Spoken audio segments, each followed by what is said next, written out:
כבר למעלה מחודש אנחנו מלווים פה את סיפורה של א', שהופך מיום ליום שערורייתי יותר, מקומם יותר ובלתי נסבל. כזה שמעלה שאלות קשות מאוד מאוד על התנהלותם של שירותי הרווחה בפרשה. הנה תזכורת. 3 תינוקות שילדה א' לקחה הרווחה ממנה מיד עם היוולדה מבית החולים. אילצו אותה לטענתה לוותר עליהם. את הרביעי החליטה שלא תמסור להם בשום מחיר.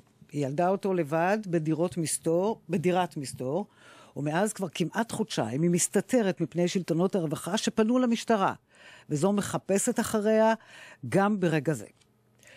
אני רוצה לצרף, לפני שנמשיך ולפרט לשיחה, את עורך הדין יוסי נקר, שמייצג אותה. שלום עורך הדין נקר. צהריים טובים יעל. המסור מאוד לאלף, בוא תהיה איתי ברקע לפני ומיד אפנה אליך. בשבוע שעבר פגשתי את אלף במקום מסתור. היא פנתה באמצעותנו לרווחה והתחננה. אני אבוא עם התינוק לאן שתאמרו. אני אשהה איתו היכן שתגידו. רק אל תיקחו אותו ממני.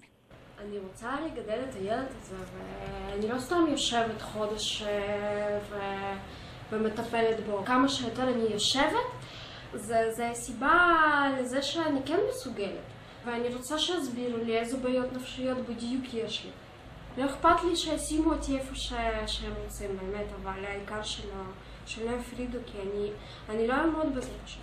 זה יהיה לו טראומה נוראית לכל החיים. שפתאום הייתה אימא ופתאום איננה, איך זה יכול להיות?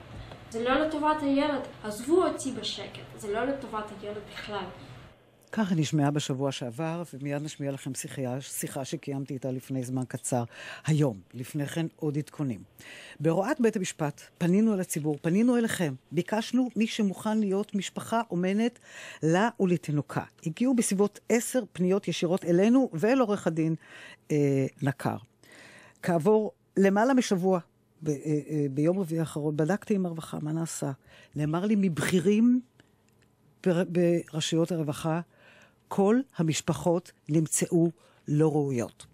החלטנו לבדוק בעצמנו, אחת לאחת, צלצלנו לכל המשפחות. האמת שהיינו בשוק. עם רובן לא דיברו כלל, עם אל חלקן צלצלו, שאלו אם אכן מסכימים, אמרו שכן מאוד, הבטיחו שיחזרו ולא חזרו.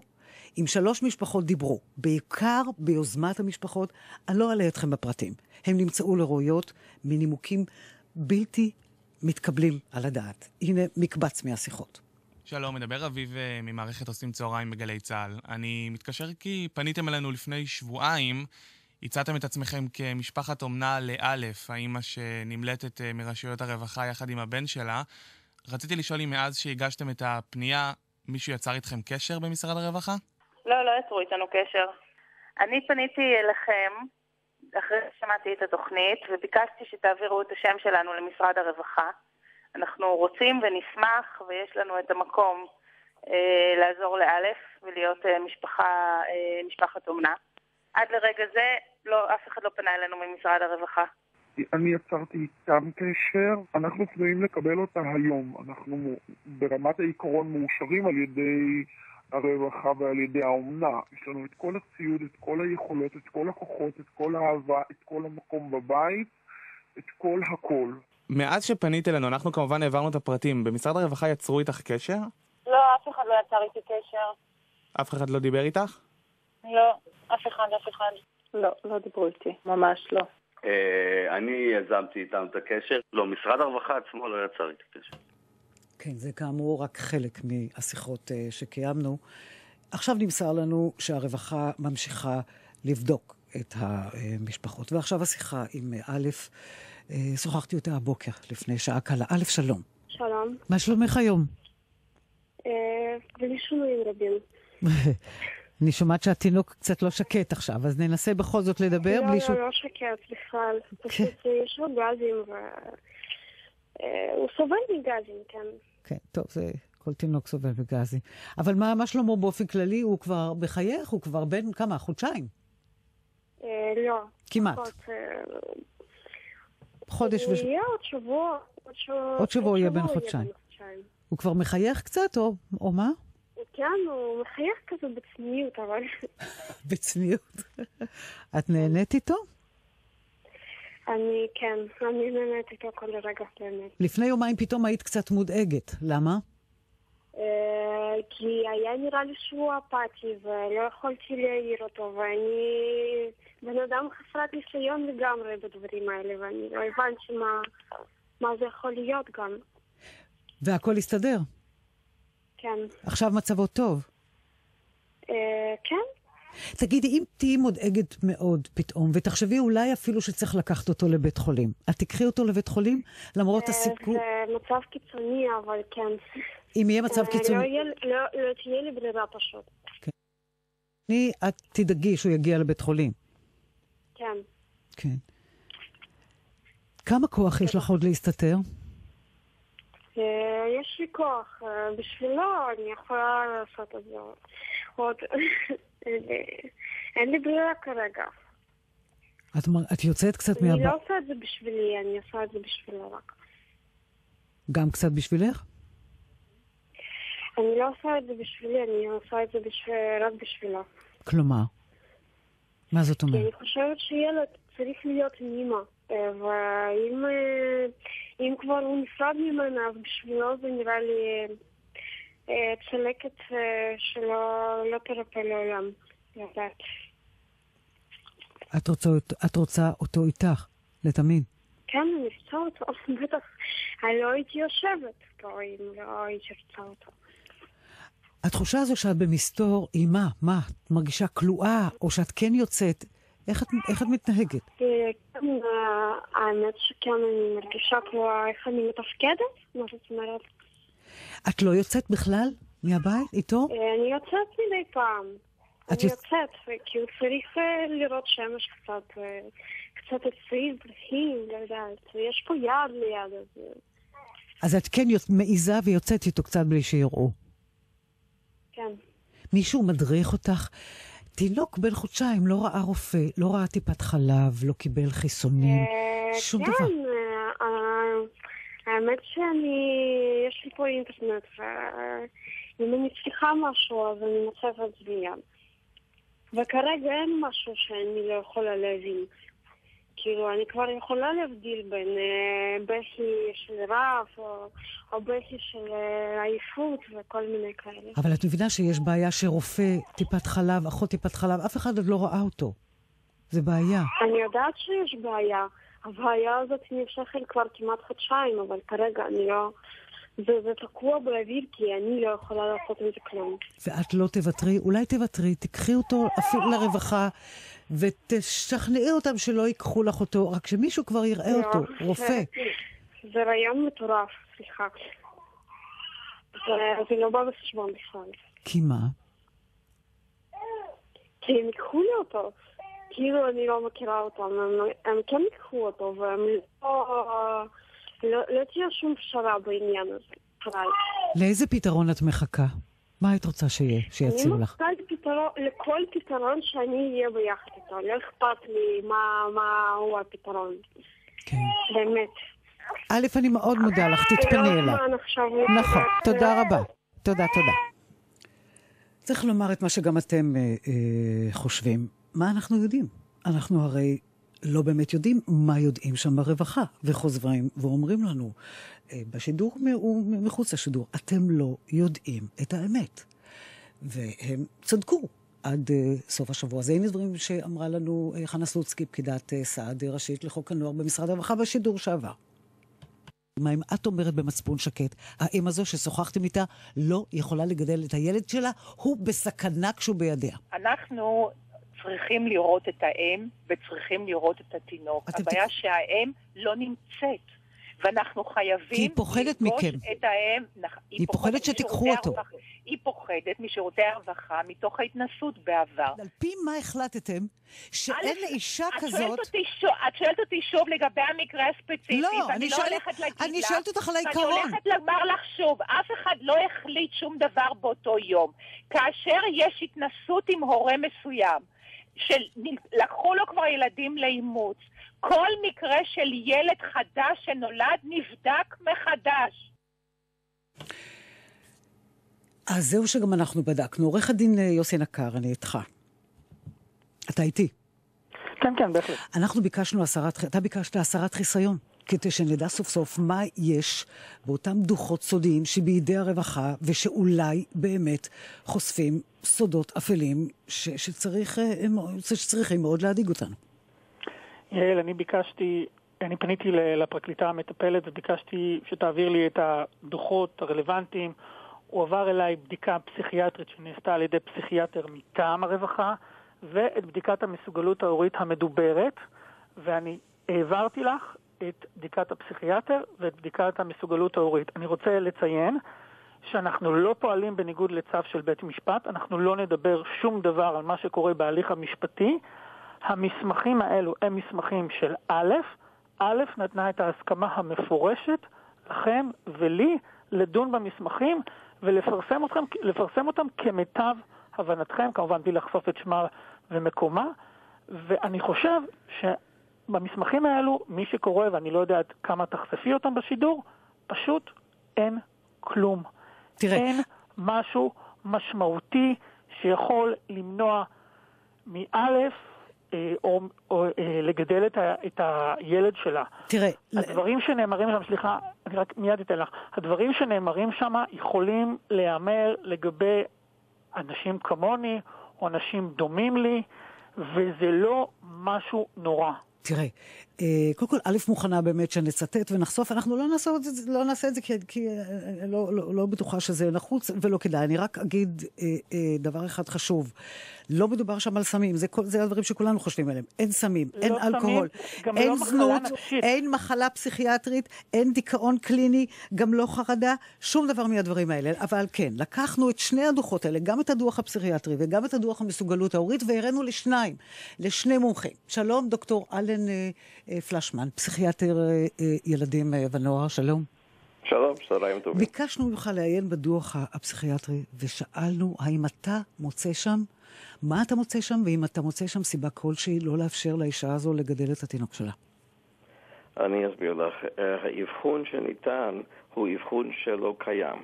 כלומר, יש רשימה של אבחונים של הפרעות אישיות, ויש פסקה שמאפשרת לפסיכיאטר לקבוע הפרעת אישיות בלתי מוגדרת. זה מה שהוא כותב. הפרעת אישיות? בלתי מוגדרת. עכשיו, בלתי מוגדרת... לא, סליחה, הפרעת אישיות בלתי בשלה. בלתי בשלה, אבל המספר שהוא נתן לזה זה מתוך האוסף של הבלתי מוגדרים. אוקיי.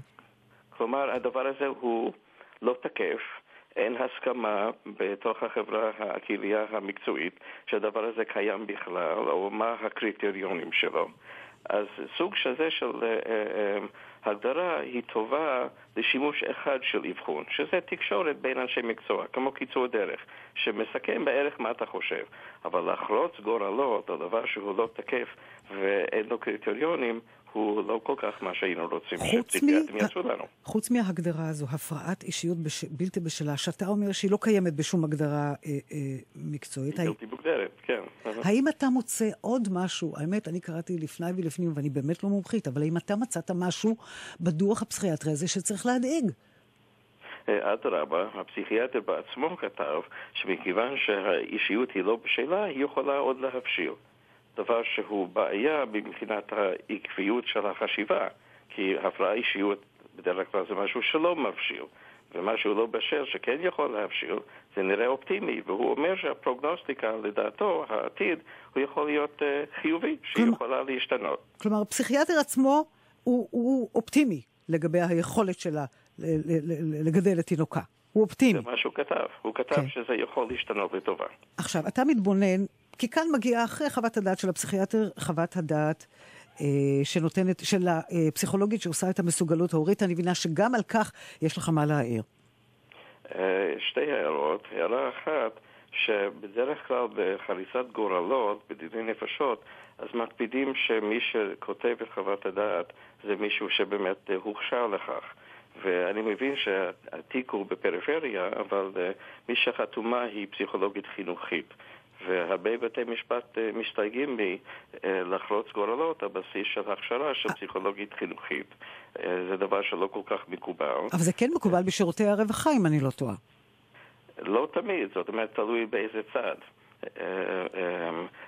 אם יש פסיכולוגית חינוכית שרוצה לכתוב לטובת אמא, אז הם לא יקבלו את זה. אם זה לטובתם, אז הם מציגים את זה. וההערה השנייה היא שמי שכתב את חוות הדעת תלש את האבחון כאילו שאבחון תקף, ולא טרחה להעיר לבית המשפט שזה אבחון שהוא למעשה סוג של קיצור דרך החשיבה, אבל הוא לא תקף, הוא לא מוסכם, וזה גובר בהטיית בית משפט. איך בית משפט יכול לדעת שמישהו כותב על פסיכיאטר שקבע אבחון, שהוא אבחון קצת כתוב במים. עורך הדין יקר, אני מבינה שלרווחה עצמה יש בעיה עם אבחון של פסיכולוגית חינוכית. אני מטפל בתיק אחר, בתיק של בית משפט השלום לנוער בתל אביב, ששם הרווחה של בת ים הגישה התנגדות מפורשת, ואפילו השופטת קיבלה את ההתנגדות שלהם, שאומרת לא יכול להיות שבתיק מסוים שאני ביקשתי לתת לפסיכולוג חינוכי לעשות מסוגלות הורית, הרווחה של בת ים כתבה בצורה מפורשת שפסיכולוג חינוכי לא יכול לעשות מסוגלות הורית, אלא רק פסיכולוג קליני, והשופטת מיכל קפלן רוקמן קיבלה את העמדה של הרווחה של בת ים. כמו שאומר דוקטור פלשמן, מתי שנוח להם, הם מקבלים. טוב, אני רוצה לצרף לדיון הזה עוד עדה מומחית מטעם בית המשפט להערכת מסוגלות הורית, את דוקטור מילי מס. שלום, דוקטור מס. שלום, שלום. עיינת בהבחנת האי-מסוגלות הורית או בדוח של המאבחנת. הוא לא מלגד עיניי כרגע, אז אני יכולה רק לדבר מהזיכרון. כן. מה מצאת? עיינת בדוח הזה? מה ראית שם? האם ראית שם הצדקה להחלטה אי-מסוגלות הורית? תראי, אני ראיתי כמעט להפך. כי כתוב שם שיש לה מיומנויות בסיסיות להתייחס לצרכים הפיזיים והרגשיים של הילד. אני לא יודעת מה זה מיומנויות בסיסיות. אני לא יודעת גם מה מצפים מהם לילד בן חודש. אני הייתי מצפה שייכתב מה היא כן הראתה, למה הם קוראים מיומנויות בסיסיות, מפני שזה לא דבר סטנדרטי, לא כולם יודעים אותו דבר, ומה חסר להם, ומה חסר לה, כדי שיהיה יותר מהמיומנויות בסיסיות. אני יודעת, כשמדברים על היעדר מסוגלות הורית, מדברים על מצב קיצוני, על מצב מוחלט. אם יש התחלה של מיומנויות בסיסיות, אז בהחלט אפשר ללכת עם מה שהפסיכיאטר אמר, שהיא יכולה להבשיל.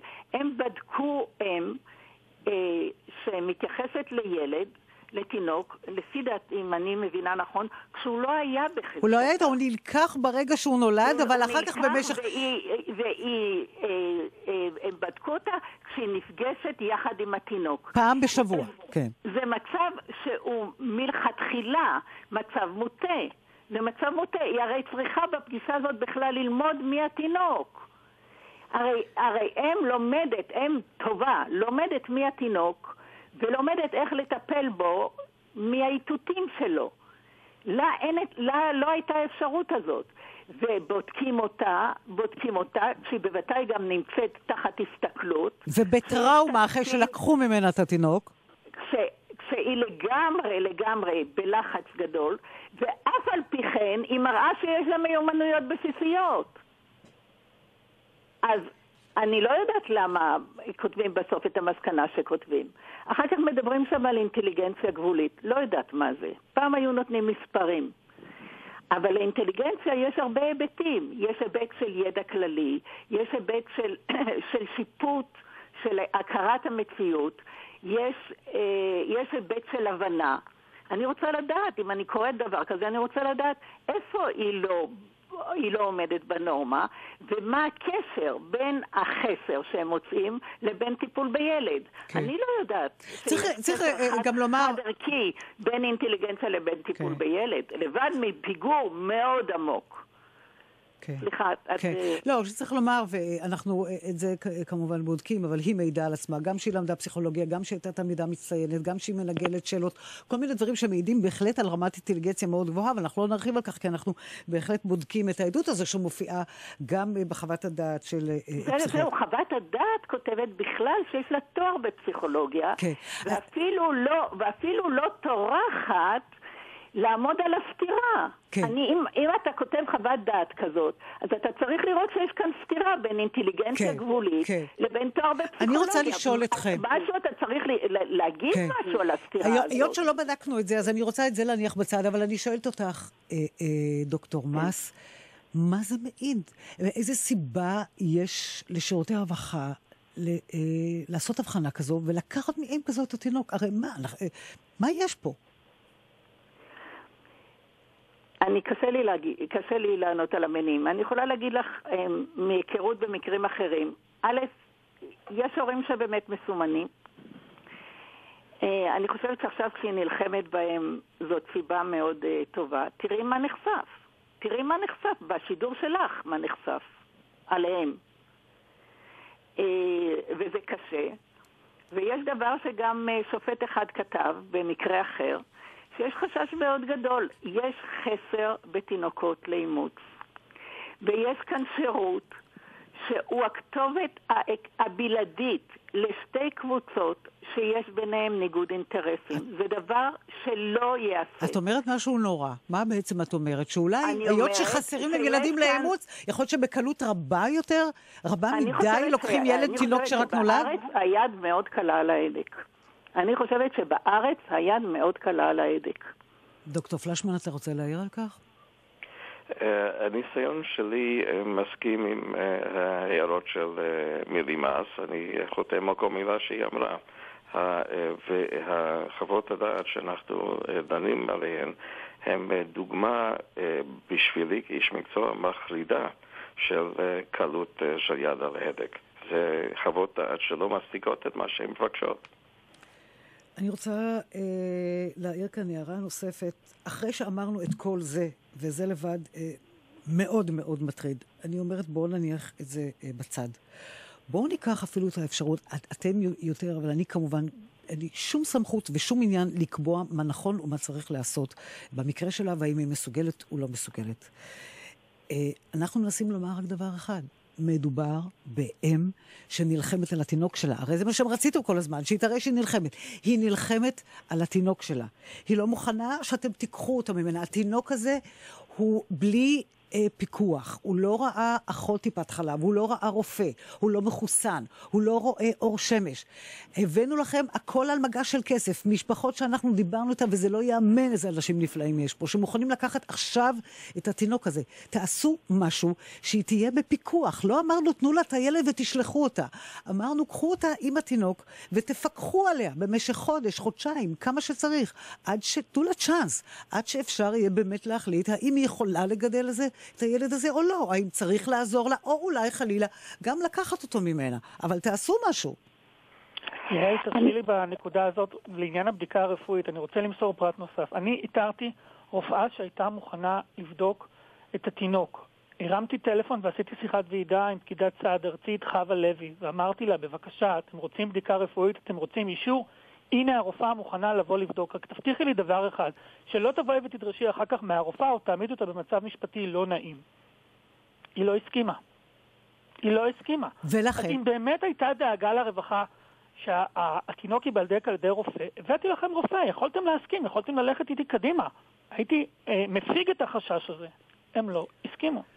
כן, אני רוצה לקרוא את תגובת משרד הרווחה. דוחות מסוגלות כמו בדיקות נוספות שנערכות על ידי פסיכולוגים או פסיכיאטרים הם חלק מהחומר שנאסף על ידי שירותי הרווחה כדי לגבש את תוכנית הטיפול המתאימה בכל מקרה שדנים בו. בנוגע למשפחות, מבדיקה שערכנו עולה כי כל המשפחות שפנו קיבלו מענה. אתם שמעתם בעצמכם אם הם קיבלו מענה או לא מענה, הרי רובם בכלל אפילו לא צלצלו אליהם. מדובר בהחלטות מורכבות הנעשות ברגישות המתבקשת תוך הבנה של האתגרים קיימים. מותר לי להגיד שני דברים? בטח. דבר אחד, אני רוצה להגיד שכבר בשנות ה-80, מיד אחרי שהיה התיקון בחוק האימוץ שנעשה ב-81, להוסיף את הסעיף שאפשר להוציא ילד לאימוץ ללא הסכמת הורים אם מוכחים שההורה לא מסוגל לגדל אותו. השופט המנוח מנחם אילון כתב במפורש שעניין המסוגלות הורית לא יכול להיות מוסק מתיאוריות. הוא צריך להיות מוכח הלכה למעשה בפעילות של ההורה. לאמא הזאת לא נתנו אפשרות להוכיח את עצמה. זה דבר אחד. דבר שני, אני מאוד מקווה שתצליחו לעזור למקרה הזה, אבל אני גם מקווה שאולי כתוצאה מהמקרה הזה מישהו במשרד הרווחה יחליט לפרק את השירות למען הילד ולא להשאיר שירות שפועל באופן ברור מתוך ניגוד אינטרסים. הם הכתובת היחידה לשתי אוכלוסיות, לאחת שלוקחים ממנה את הילדים ואחת שמבקשת ילדים לאימוץ. זה לא ייתכן. הדברים שלך רועמים, ברעש גדול. אני מודה לך מאוד. זה לא עוזר. דוקטור, את יודעת את זה מניסיונך, דוקטור מילי מס. דוקטור אלן פלשמן, אתה רוצה עוד משפט? רק משפט אחד, להגיד שאני חושב שההמצאה שאת העלית בשידור של משפחות שמוכנות להיות אומנה לאימהות צעירות עם תינוק, זה המצאה חברתית נפלאה. הלוואי שמשרד הרווחה תסכים לאמץ את ההמצאה הזאת. בית המשפט, כן. זה הרבה יותר טוב מלהיות בפיקוח רק של רווחה 24 שעות ביממה. זה המצאה בהחלט הצעה מאוד... כן, אתה מצביע על האפשרות הזו, בניגוד לאפשרות אחרת. ישנו בית אחד בכל המדינה שנקרא שבתאי לוי. יש שם 8 חדרים או 8 מיטות לאמהות עם תינוקות. אין לה מקום לאלף שם, ולכן לא מכניסים אותה לשם. אבל 8 מיטות בכל המדינה. ולכן פנינו בהוראת בית המשפט אל הציבור, וקיבלנו תגובות נפלאות. אני מאוד מקווה ששירותי הרווחה יתעשתו ויבחרו את אחת המשפחות האלה. אני מאוד מודה לכם. תודה רבה, דוקטור אלן פלשמן. מיקי מס, עורך הדין יוסי נקר, אנחנו ממשיכים ועוקבים כמובן, גם אתה וגם אני. תודה. תודה רבה. גלי צהל.